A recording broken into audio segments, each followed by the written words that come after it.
аз да те окаям, то сега пъти сами и пъсътри, ма сега ще остане някъде малко кала. Виж ли каква е логиката на партийните деятели? Със същите причини, със същите подбуди се пускат разни видове слухове. Това е в нашия ежедневен живот. И миналото, и сега. Че всичко се преувеличава, за да замъгли истината, за да постигнат някои хора своите тъмни цели. Това е клеветата. Казах ви, защото трябва една лъжа. Нали? Трябва да предизвика оправданието на обществото, общественото оправдание за едно злодеяние.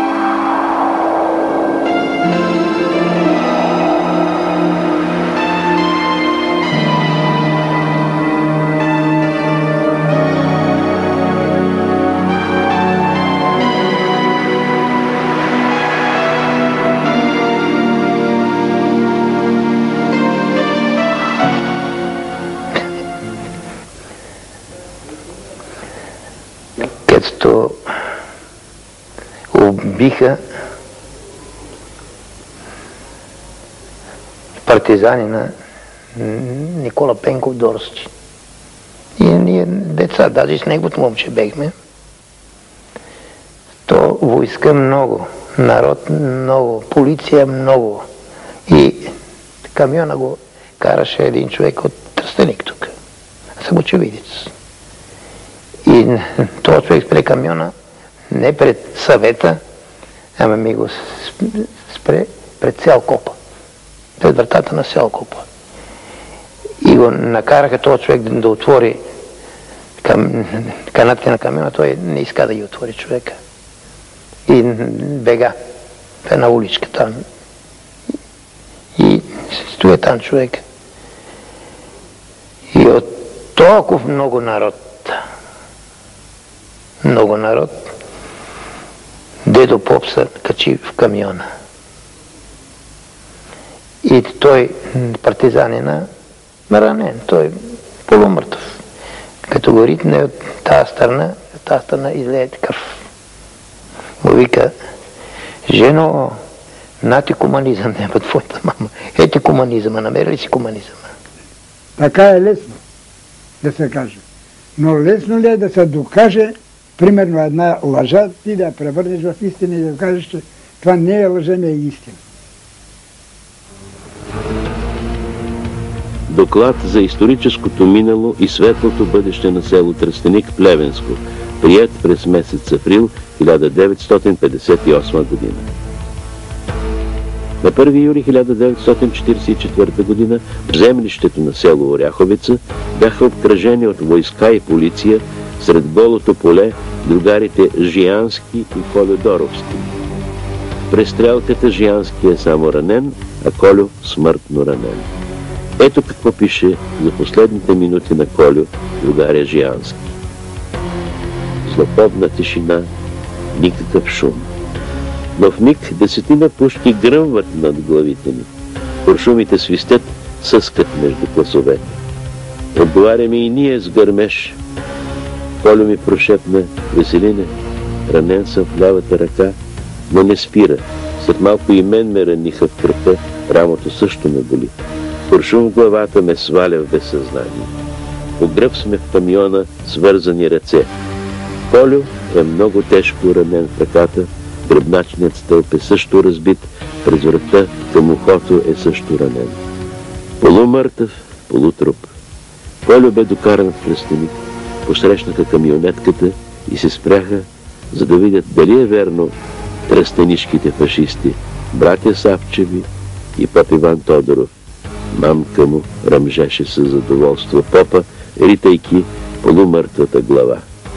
От тук трупът му е хвърлен в Искъра през село Староселци.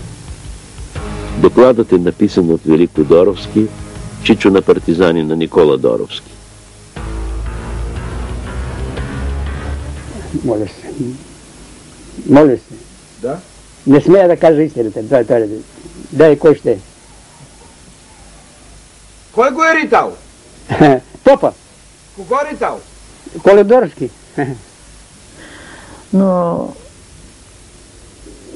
така нещо по-конкретно не мога да ви кажа. Аз бех ли малка, така не бех много голямо момиче. 20 годишна сте била, 45-та година, 44-та година, нали? Не съм била 25 годишна. 20 годишна. 20 годишна. Не сте били малка, 20 годишна не е малка. Да, ма ние живеехме в долния край, така са нашите разпределения. Не знам, Вера Доровска, тая, която е най-голямата виновница за смъртта на баща ми, заедно с другите, разбира се. Тя казва, че когато са хванали мъжа й, баща ми е отишъл на местото и го бил ударил. Той е убит и баща ми го е ударил, което не е верно. По това време баща ми не беше в селото, баща ми беше в Плевен. Така че версиите им не се връзват. Аз съм била тогава на 16 години и всички събития са ми така в съзнанието, защото не съм била толкова малка, бех ученичка в гимназията. Поп Иван Рита, партизанина. Това съм видела. Лъже. Абе, може ли да се допусне? Първо, тия, които са го докарали, военните, никога няма да допуснат, поне аз съм бил в това време в казармата и познавам принципите на армията, никога няма да допуснат един свещеник или един цивилен или един, който ще да бъде. Да го допуснат да се качи в камиона, да иде да рита некого си. Това го предписвам на комунистите. Що не вярваш това? Защото един свещеник с благородна такава душа, той не може да отиде да рита един полумъртъв човек, както тъй се говореше. Абе не съм го видял само, аз тия много хора ще ви пратя при други хора да ви го кажат, да не казвам аз тези работи, защото те стават банални работи, аз съм ви казал един път. Това може само един нахален тип, който разчита на незнанието, на времето, че във времето това вече няма кой да докаже колко е верно и колко не е. А ти можеш ли да ни кажеш кои други хора сте го видяли? Момчета бехме, какво? Момчетия. А кои други са видяли това? Не да знам кои са другите. Дали казва, аз ще ви кажа, ще ви пратя и пред други, които... Ама при момчета, ама те къде са сега, да ги знам? Не бе, ти в началото днеска каза, аз ще ви пратя и други са видяли, ще ви пратя да идете при тех. И имаше други момчета с нази, които беа. Ама къде са, да ги знам стигате момчетия? Като пуснеш една лъжа и тя от Плевен до горни Плевен расте и става голяма лъжа. Така че всичко това е целенасочено и сега. Ти си вярваш човек. Момче, нали казвам... Не, закълни се пред Господа. Видеа съм го вече. Ама закълни Къс се. Ти се кълне в името на Отца и Сина, Света Духа, амин. Аз не съм вярваш, те работи не вярвам. Не мога да се кълна. Добре, закълни се в паметта на майка си и баща си. Абе не мога да се кълна, що ще се кълна всеки ден. Не бе, че си го видял. Аз ви казвам, нали ви казвам? Понеже Савка казва, че не е вярно, но закълни се в паметта, моля. Кажи, в каквото вярваш, закълни се в каквото вярваш. Бе, какво да се кълна, бе? Няма какво да се кълна. Аз не вярвам в клетва. Добре, в какво вярваш? Кажи, в каквото вярваш, закълни се в каквото вярваш. Вярвам в животните си тук и в дома си. Какво се кълна? Добре, честна дума, даваш ли? Каквото, и мало съм ви казал, да не съм лага. Аз и правим ви казах още.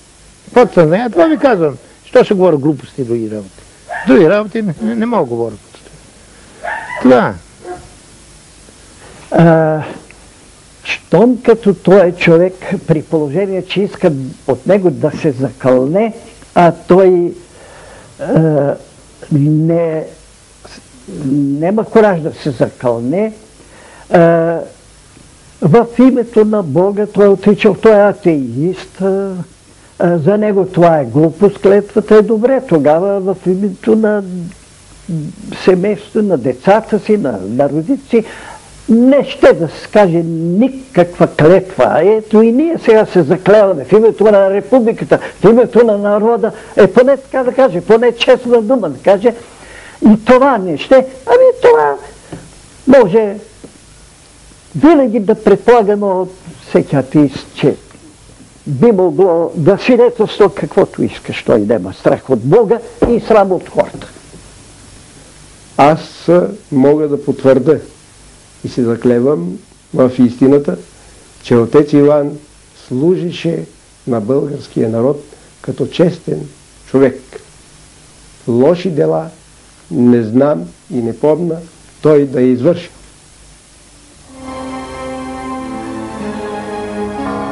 Молба от Савка Иванова Константинова, град Плевен, до главния прокурор на републиката, град София. Господин главен прокурор, баща ми свещеник Иван Тодоров Иванов беше свещеник в село Тръстеник, Плевенско. В края на месец септември 1944 година беше мобилизиран в поделението на село Сгалево, Плевенско. Около 14 октомври 1944 година в казармата отиват с писмо от община Тръстеник лицата Димитър Патовски и Милен Бешков, сега покойник, вземат баща ми, докарват го в Тръстеник и оттам следите му се губят. През 1946 година завеждаме дело и ни е издаден смъртен акт номер 73 по гражданско дело 152 от 1946 година от Плевенски окръжен съд, че баща ми е безследно изчезнал във връзка с 9-септемврийските събития. Моля да бъдат разпитани следните лица, взели участие в избиването на невинни хора, между които е и баща ми. Убийците на моя баща са Велико Доровски, Вера Чекова Доровска, Славен Бешков, Милен Бешков. 5 Парашкев Доровски, Плевен. 6 Тодор Караджов, село Тръстеник. Бих желала да има справедливост. Нека най-после да мога да погреба костите на баща си по-християнски. Плевен, 26 юни 1992 година.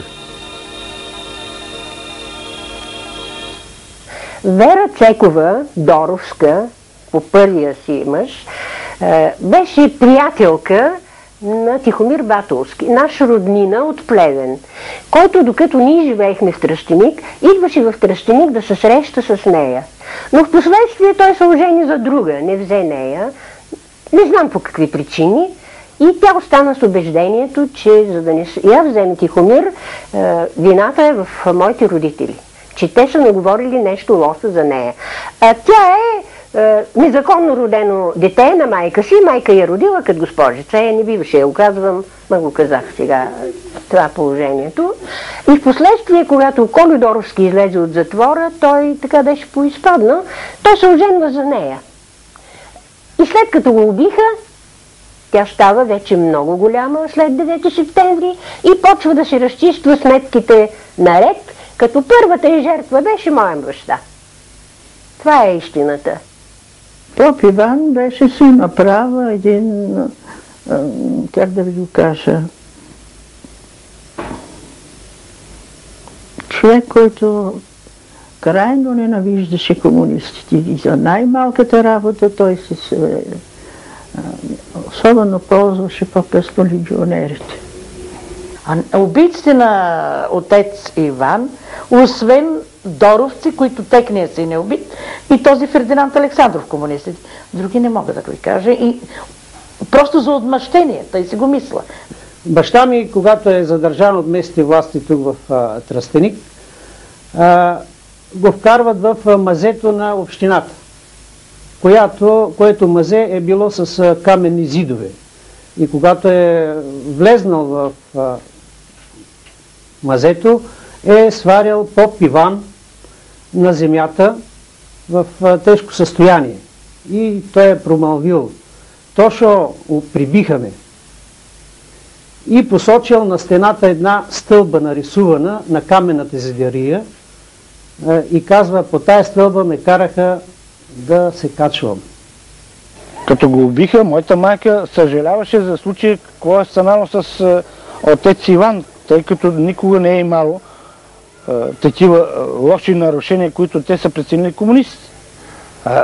Баща ми и майка ми са ми разправили, че е разчекнат на 2 коня тук в Тръстеник. И след това е хвърлен в яма пътя за Ореховица, дето са свъргали мърша. И това са най-големите престъпници. А те разправят за хората, които не са престъпници, че те са били престъпници и ги убиваха. Без съд, без присъда. Без съд, без присъда. Така са го унищожили. Да, аз ви питам, господа, и сериозно ви питам. Когато вие избивахте българският народ и елита на нашата нация, кой ви съдише? Не мога повече. Възмездието си е възмездие, Марине.